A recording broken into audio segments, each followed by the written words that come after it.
En este vídeo vamos a hablar de Pedro Sánchez Castejón, un político que no deja a casi nadie indiferente. Para muchos de sus detractoras, Sánchez es el ejemplo perfecto de la política del engaño. Nunca responde de forma directa, esquiva las preguntas incómodas, se mueve con naturalidad entre la ambigüedad y la media verdad si eso le ayuda a seguir en el poder un día más. Para sus partidarios, en cambio, hay un argumento muy simple. Es Pedro Sánchez. Y si no gobierna él, gobernarán los otros. Por eso están dispuestos a defenderlo y justificar sus cambios de postura, sus giros de guión e incluso la corrupción que rodea su entorno y de la que, oficialmente, él asegura no saber nada. A este paso, solo falta que también diga que no conocía lo que hacía su propia mujer. Hoy, no vamos a decidir por ti si Pedro Sánchez es un manipulador o un simple superviviente político. Vamos a recorrer su biografía, sus decisiones y los escándalos que le rodean. Pedro Sánchez nace en Madrid en 1972, en una familia de clase media acomodada. Padre empresario, madre funcionaria, estudia económicas, juega al baloncesto y entra pronto en las juventudes del PSOE. No viene de la lucha clandestina ni de una biografía de sacrificio extremo. Es el perfil del profesional joven que el socialismo español quiere proyectar en los 90, formado, moderno, europeísta. Empieza como concejal en el Ayuntamiento de Madrid, luego da el salto al Congreso como diputado. Nadie habría dicho entonces que sería presidente. Era uno más en un partido lleno de apellidos pesados, Rubalcaba, Chacón, Zapatero. La pregunta es, ¿cómo pasa un diputado del montón a convertirse en el hombre que va a reconfigurar por completo el tablero político español?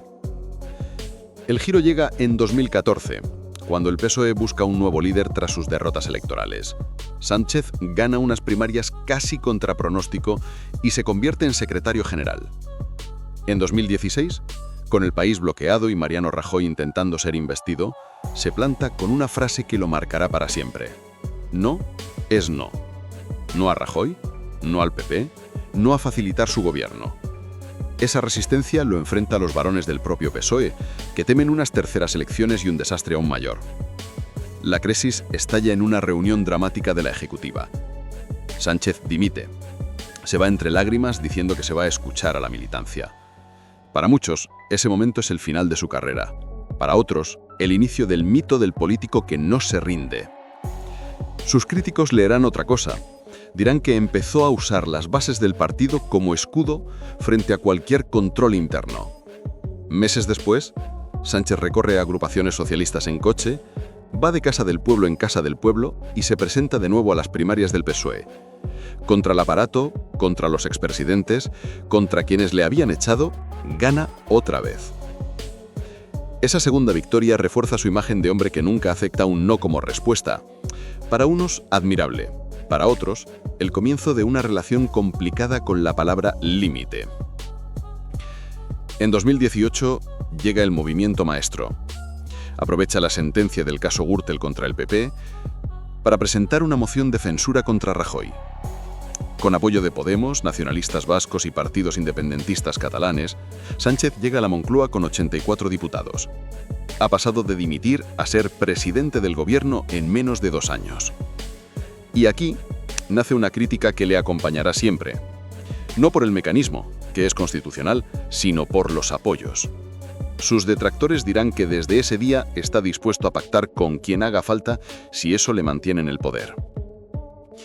Desde 2018, la vida política de Sánchez es una sucesión de pactos, giros y equilibrios. Gobierna primero apoyado en partidos que se odian entre sí, convoca elecciones, no logra mayoría y termina formando el primer gobierno de coalición de la democracia con Unidas Podemos. A lo largo de esos años, cambia posiciones en temas clave, sobre Cataluña, sobre reformas legales, sobre acuerdos con partidos que antes llamaba radicales. Sus defensores dicen que es pragmatismo, la capacidad de adaptar posiciones a una realidad cambiante. Pero hay otra imagen que se ha ido fijando en tertulias y entrevistas, la de un presidente que rara vez responde con un sí o con un no. Ante preguntas incómodas, desplaza el foco, cambia de tema, repite mensajes y casi nunca asume autocrítica clara. Para sus críticos, eso no es habilidad, es evasiva permanente. Un estilo de comunicación donde nunca te responde a lo que le preguntas, sino a lo que él quiere colocar. A esa imagen de superviviente, que nunca responde del todo, se suma otra sombra, la de los casos de corrupción que rodean su mandato. Primero, su mujer, Begoña Gómez. Un juzgado de Madrid la investiga por presuntos delitos de tráfico de influencias, corrupción en los negocios, malversación, apropiación indebida e intrusismo relacionados con su actividad en la Universidad Complutense y con empresas que obtuvieron contratos públicos. Sus defensores hablan de montaje y de lawfare. Sus críticos ven en el caso el ejemplo perfecto de cómo el apellido del presidente abre puertas en el mundo de los negocios y las subvenciones. Segundo, su hermano, David Sánchez, procesado por presunta prevaricación y tráfico de influencias en la Diputación de Badajoz, en un proceso donde se discute si se creó un puesto a medida para él. Y tercero, la gran trama que salpica al partido. El llamado caso Koldo, con contratos de mascarillas en pandemia, presuntas comisiones ilegales y figuras como José Luis Ábalos y Santos Cerdán, dos de los hombres más poderosos del PSOE en la era Sánchez, bajo investigación por presuntos amaños de contratos y mordidas. Según las cifras oficiales, más de 100.000 personas murieron por COVID en España. En paralelo, la justicia investiga si en plena emergencia sanitaria hubo empresas que vendieron mascarillas a precios inflados, mientras parte de la diferencia terminaba presuntamente en los bolsillos de intermediarios y cargos públicos. De nuevo, todo esto está en manos de jueces y fiscales, y hablamos de presuntos delitos, no de condenas firmes. Pero políticamente, el efecto es claro. El presidente, que se presenta como adalid de la limpieza democrática, ve cómo su círculo familiar y político se llena de causas abiertas. Y la pregunta vuelve a él, aunque no firme ningún contrato. ¿No lo veía? ¿No quería verlo? ¿O simplemente consideró asumible el riesgo con tal de mantener su proyecto en pie? Si juntamos todas estas piezas, la biografía de Pedro Sánchez se parece menos a una línea recta de éxitos y más a una montaña rusa de caídas, resurrecciones y sombras alrededor.